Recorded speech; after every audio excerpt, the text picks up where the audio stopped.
Hello everyone. In previous class, we were discussing about Manas Roga, in which I have already discussed about derivation of the term Mana, Manasthana, qualities of Mana, Man के गुण, and functions of Mana, and final topic of previous classes were subjects of Mana. Today I am going to discuss with you about Manas Bhava or Manas Roga.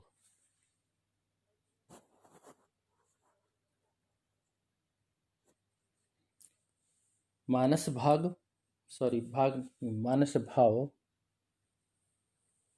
या मानस रोग।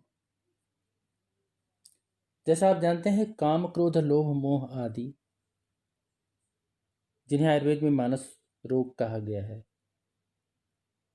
वास्तव में ये जब सामान्य स्वस्थ पुरुष में रहते हैं तो मानस भाव या इमोशंस कहे जाते हैं, किंतु विकृतावस्था में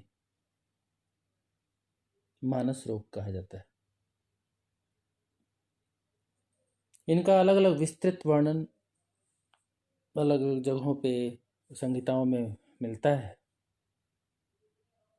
अब वो जो मानस भाव हैं आप स्लाइड में देख सकते हैं। काम क्रोध शोक विषाद प्रज्ञापराध दैन्य हर्ष लोभ मोह मद इत्यादि, इस पर हम लोग चर्चा करेंगे।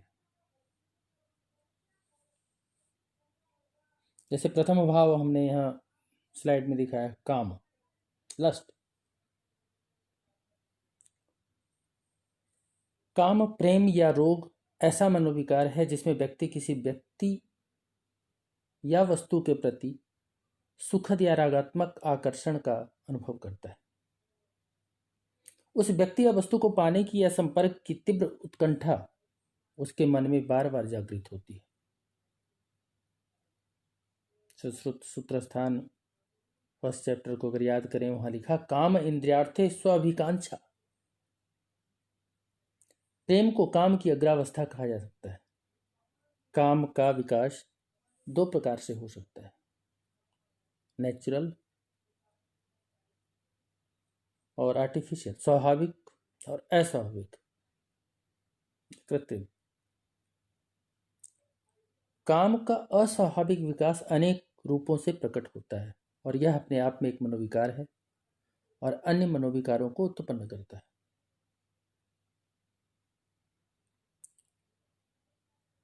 आधुनिक मनोविज्ञान के ज्ञाता फ्रायड के अनुसार अधिकांश मनोविकार यौन भावना के दमन या विमार्गीकरण के प्रतिफल हैं।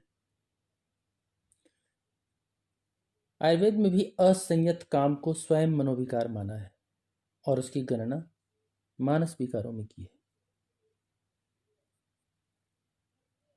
चरक विमान स्थान में आप जहाँ परीक्षा की भाव आती है वहां पे वर्णन आया है। वहां कहा, रजः संगेन, अर्थात आसक्ति से रजोगुण या काम की उत्पत्ति होती। ज्वर प्रकरण में आपने पढ़ा कामज्वर।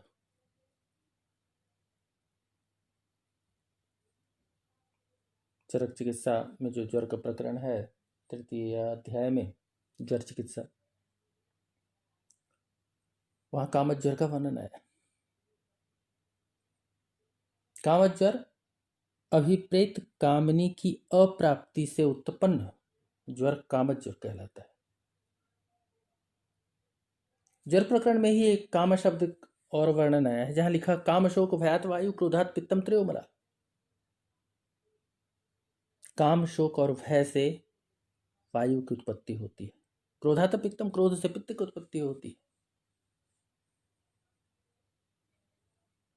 और आगे लिखा, क्रोधात पित्तम त्रयोमला। त्रयोमला यहाँ लिखा, उसके भूताभिसंगात कुप्यंती, भूत सामान्य लक्षण। भूताभिसंगात से तीनों मलों की विकृति में विकृति होती है। आचार्य चरक ने कामत ज्वर के संदर्भ में कहा, उसके लक्षणों में कहा कि ध्यान निःश्वास बहुलम लिंगम कामज्वर स्मृतम, अर्थात कामज्वर से आसक्त होने पर ध्यान, चिंता एवं अधिक श्वास की वृद्धि होती है। तो इसकी चिकित्सा क्या हो सकती है? इस मानसिक भाव की, जब ये रोग में कन्वर्ट हो जाते हैं तो इनकी चिकित्सा कहा कि ऐसी व्याधियों में अप्राप्त वस्तु की प्राप्ति ही इसकी मुख्य चिकित्सा है।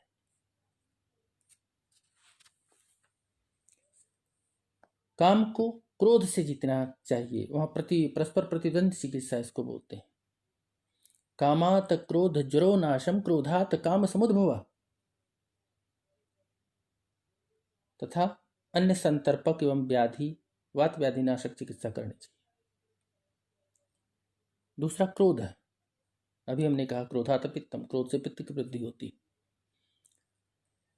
क्रोध की उत्पत्ति में ऐसा वर्णन मिलता है कि जब व्यक्ति किसी वस्तु को पाना चाहता है, उस समय यदि कोई अन्य वस्तु या व्यक्ति उसकी इस प्राप्ति के रास्ते में बाधक होने लगता है, या पाई हुई वस्तु को हानि पहुंचाने लगता है, या अन्य व्यक्ति उसके अनुकूल कार्य नहीं करता या उसका कहना नहीं मानता है, तो उस समय उसके मन में जो प्रतिक्रिया होती है या जो मनोविकार उत्पन्न होता है, उसे क्रोध की संज्ञा दी जाती है। सुश्रुत, आचार्य सुश्रुत कहते हैं, क्रोध पराविद्रोह लक्षण, इसमें व्यक्ति अपने आग को आग में जलता सा महसूस करता है। क्रोध की अभिव्यक्ति अनेकानेक रूपों में देखी जा सकती है, जैसे चेहरे और आंखों का लाल हो जाना, माथे पर बल पड़ना, दांत भींचना, ओठों को काटना, मुट्ठियां बांधना इत्यादि। आयुर्वेद में कहा क्रोध से पित्त की वृद्धि होती है। जैसा आप लोग जानते हैं, क्रोधात पित्तम, जिससे पित्त ज्वर एवं अन्य पैतृक व्याधियां उत्पन्न होती।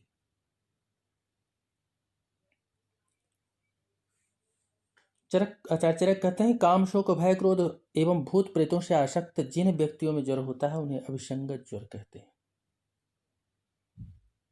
आचार्य वाग्भट ने भी कहा कि क्रोध शोक से वात की दुष्टि होती है और क्रोध से शिरोरुजा एवं कंप होता है। आचार्य चरक विमान स्थान में कहते हैं कि चिंता शोक भय क्रोधादि से मात्रा पूर्वक खाए हुए भोजन या अन्न का भी पाचन नहीं होता है। तो इसकी चिकित्सा क्या होगी? कहा, कामात क्रोध ज्वरो नाशम क्रोधात काम समुद्भव, क्रोधजन्य ज्वर काम के उत्पन्न हो जाने से और कामजन्य ज्वर क्रोध के उत्पन्न हो जाने से शांत हो जाते हैं। इसी को परस्पर प्रतिद्वंद चिकित्सा कहा जाता है। क्रोध में समझाना बुझाना एवं अन्य पित्तनाशक एवं रक्त शोधक चिकित्सा करनी चाहिए। औषधियों में ब्राह्मी वटी, मानस मित्र वटकम, सारस्वतारिष्ट, शंख पुष्पी, आरोग्यवर्धनी, शुद्ध शेखर इत्यादि, पित्तशामक, अविपत्तिकर चूर्ण इत्यादि औषधियों का प्रयोग कराना चाहिए। प्राणायाम, स्वस्थवृत्त, सद्वृत्त, आचार आचरण का पालन एवं सात्विक आहार का सेवन करना चाहिए। शोक, आचार्य चरक कहते हैं, सूत्र स्थान में 7 चैप्टर में उन्होंने कहा, शोक पुत्रादि विनाशजम दैन्यम, और उसी बात को सुश्रुत ने कहा है प्रथम सूत्र स्थान प्रथम चैप्टर में, शोक पुत्रादि वियोगे चित्तोद्वेग, इष्टजन के वियोग, वैभव धन का नाश, प्रिय व्यक्ति की मृत्यु, प्राप्य वस्तु की अप्राप्ति आदि शोक को उत्पन्न करते। आचार्य चरक कहते हैं, शोक दैन्येन, दीनता से शोक का ज्ञान होता है। शोक संतप्त व्यक्ति रोता है, चिल्लाता है, छटपटाता है, आहें भरता है, छात पृथ्वी पर गिरता है, बेहोश हो जाता है। अत्यधिक शोक की अवस्था में व्यक्ति मौन हो जाता है। अत्यंत शोक की अवस्था में कभी कभी हृदय गति रुकने से मृत्यु भी हो सकती है। तो इनकी चिकित्सा कैसे करनी चाहिए? शोकग्रस्त व्यक्ति को काउंसलिंग करना चाहिए, अप्राप्त वस्तु के प्रति मोह भंग करना चाहिए, उसे नश्वर वस्तुओं के बारे में बताना चाहिए। मित्र रसायन जैसे ब्राह्मी, शंख पुष्पी इत्यादि, गुड़ुचि, यष्टि मधु, ये चार मध्य रसायन के बारे में आपने पहले ही पढ़ा है। तो मध्य रसायन आदि का सेवन कराना, प्राणायाम, सत्संग, आचार रसायन आदि से शोक की शांति की जा सकती है। विषाद असिद्धि भयाद द्विविधेषु कर्मसु साधो अप्रवृत्ति निषाद। किसी काम में असफल रहने से अन्य कर्मों के प्रति उत्साह न रहना ही विषाद है। विषादो रोग वर्धना नाम, जैसा आप जानते हैं कि शोक का ही एक रूप विषाद है। यह दुख या असफलता के बाद उत्पन्न होता है और एक बार मन में विषाद उत्पन्न हो जाने पर अन्य रोगों के उत्पन्न होने या उत्पन्न रोगों का और प्रकोपित होने की संभावना बढ़ जाती है। विषाद मनोविकार के बढ़ जाने से रोगी निराशा और विषाद की साक्षात मूर्ति बन जाता है। उसे भूत भविष्य दोनों अंधकार में प्रतीत होने लगते हैं। वह अपने अस्तित्व को निरर्थक समझता है और अगर उचित देखरेख न की जाए तो रोगी पश्चाताप स्वरूप अपने जीवन को समाप्त कर सकता है। आप लोग अभी वर्तमान समय में देख रहे हैं, बहुत सारे लोग डिप्रेशन के कारण लोगों में सुसाइडल टेंडेंसी उत्पन्न हो रही और लोग सुसाइड कर भी रहे हैं। चरक विमान स्थान में लिखते हैं, वयम विषादेन भयम विषादेन। किसी व्यक्ति को कितना भय लगता है उसकी परीक्षा विषाद से करते हैं। कुछ लक्षण आचार्यों ने बताए हैं विषाद के, जैसे शिरशूल, अनिद्रा, नगण्य बातों को लेकर अत्यधिक चिंता करना, छोटी सी बात को बहुत ज्यादा सोचना उसके बारे में, बेचैनी, धारण शक्ति की कमी, जीवन की साधारण रुचियों में अभाव और अवसाद इत्यादि लक्षण मिलते हैं। चिकित्सा इनकी है कि सर्वप्रथम विषाद के प्रमुख कारणों को ढूंढना, काउंसलिंग करना, सांत्वना देना, सात्विक आहार विहार, अश्वगंधा, कपिकच्छु चूर्ण, असुगंधारिष्ट इत्यादि औषधियों का प्रयोग करना चाहिए। प्रज्ञापराध धी धृतीय स्मृति के विभ्रंश से व्यक्ति जो शुभ अशुभ, अहितकर, अति योग, अयोग, मिथ्या योग, कर्म, वाणी, मन और शरीर की प्रवृत्ति करता है उसे प्रज्ञापराध कहते हैं। पढ़ाया आपने, धी तृतीय स्मृति विभ्रष्ट कर्म यत् कुरुते शुभम प्रज्ञापराधम तम विद्यात् सर्वदोष प्रकोपनम। प्रज्ञापराध के कारण सर्वदोष प्रकोपन होता है। चरक शारीर स्थान में, आचार्य चरक ने शारीर स्थान में इसका वर्णन किया प्रथम चैप्टर। कहा प्रज्ञापराध को सभी रोगों का कारण बताया।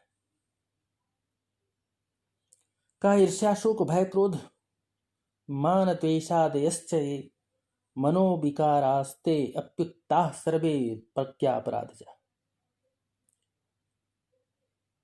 बुद्धि के विभ्रम होने से अनुचित या अन्यथा ज्ञान करना तथा विषम या अनुचित प्रवर्तन या प्रवृत्ति करना प्रज्ञापराध कहलाता है। यह मानस विषय है, अर्थात मन की कार्य रूपा प्रज्ञा का विषय होने से मनोगोचर कहा गया है इसको।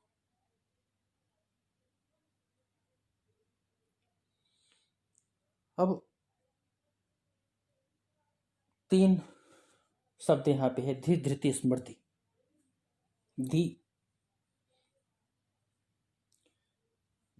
मीन्स बुद्धि। विषम अभिनिवेशो या नित्यानित्य हिताहिते गेयम गेय स बुद्धि विभ्रंशम समम बुद्धि ही पश्यति। अर्थात नित्य वस्तु को अनित्य, अनित्य को नित्य समझना हितकर। हितकर काल, कर्म, अर्थ को अहितकारी और अहितकारी को हितकारी समझना। ही बुद्धि का विषम अभिनिवेश है और इसे ही बुद्धि विभ्रंश कहते हैं। इसी तरह से मिलता जुलता एक आपने तत्वाभिनिवेश में भी पढ़ा होगा।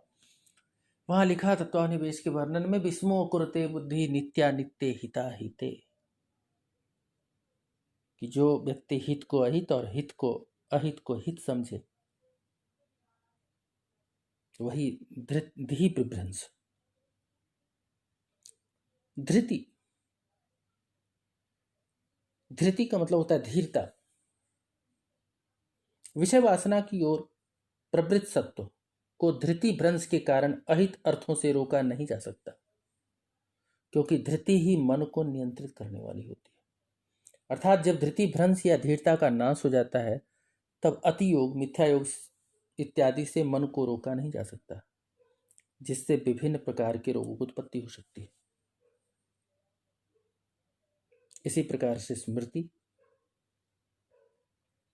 आचार्य चरक कहते हैं कि चित्त जिसका रज एवं मोह से आवृत हो, ऐसे आत्मा वाले जिस पर उसकी तत्व ज्ञान अर्थात यथार्थ ज्ञान, स्मरण ज्ञान नष्ट हो जाती है, उसे स्मृति विभ्रंश कहते हैं। क्योंकि यथार्थ स्मृति में स्मरण करने योग्य सभी वस्तुएं आश्रित। दैन्य, दैन्य यानी दीनता। जब व्यक्ति धैर्य खो देता है तो उसमें जो भाव उत्पन्न होता है उसे दैन्य कहा जाता है। उसमें साहस नहीं रहता, इसलिए वह उदास और चिंतित रहता है और मन में अजीबोगरीब विचार आते रहते। दैन्यम क्लिष्ट चित्तता, सुश्रुत ने कहा इसको। हर्ष, यूफोरिया, इष्ट व्यक्ति, वस्तु या समाचार प्राप्ति होने पर सर्वदा सुख प्रत्येक व्यक्ति को होता है। अर्थात जो आप चाहते हैं अगर वो उस तरह का आपको मिलता है तो हर्ष होना स्वाभाविक है। किंतु यदि ये अप्रत्याशित रूप से एकाएक प्राप्त हो जाएं तो मन में जो अतिरेक भाव उत्पन्न हो जाता है उसे हर्ष कहते हैं। हर्ष से कह निर्निमित्त मन्यस्य दोषात् पादेनात्मनः प्रीति जननम व हर्ष, डलन कहते। यदि हर्ष के ये भाव नाड़ी मंडल को की कार्य प्रणाली एवं अंतःस्रावी ग्रंथियों का क्रिया व्यापार को बिगाड़ देते हैं। इस क्रम में अश्रु निकलना, अति रोमांच होना, गदगद होना, इन सब की अधिकता से रक्तचाप का एकाएक बढ़ जाना इत्यादि लक्षण होता है।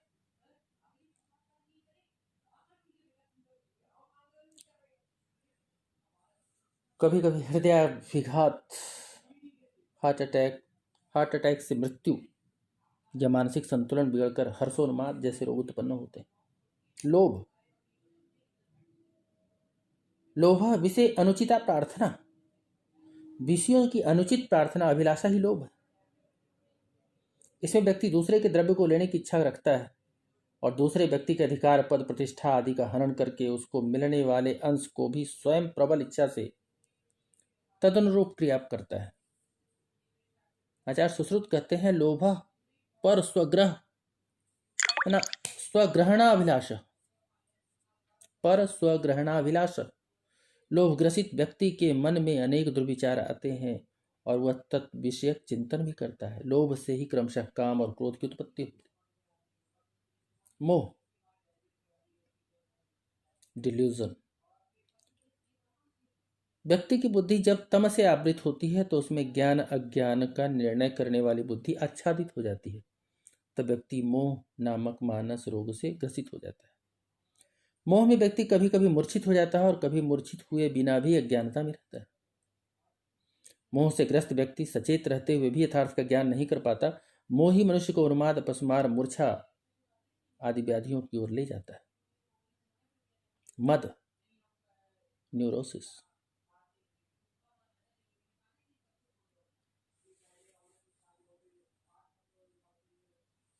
मान की ही अभिवृद्धावस्था का नाम मद है।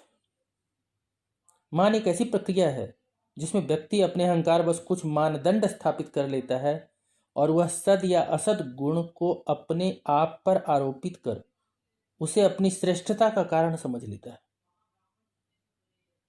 चक्रपाणी इस पर टीका करते हैं। चरक सूत्र स्थान 7 में कहा है, चक्रपाणी टीका लिखा है 27वें श्लोक का, मानः सदसद गुणाध्यारोपेणात्म अन्युत्कर्ष प्रत्यय।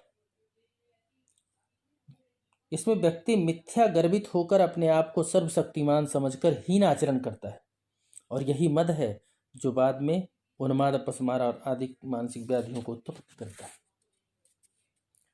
इस तरह से हमने जिन काम, क्रोध, शोक, विषाद, प्रज्ञा, अपराध, दैन्य, हर्ष, लोभ, मोह, मद इत्यादि के बारे में चर्चा किया, ये मानस भाव है। जो स्वस्थ अवस्था में मानस भाव होते हैं, स्वस्थ पुरुष में इनमें से कुछ लक्षण मानस भाव के रूप में रहते हैं, लेकिन जब वो विकृत हो जाते हैं तो मानस रोग को उत्पन्न करते हैं। ये तीसरी। अब मानस रोगों की चिकित्सा हम लोग नेक्स्ट स्लाइड में और नेक्स्ट क्लास में हम लोग उस पर चर्चा करेंगे। थैंक यू, धन्यवाद।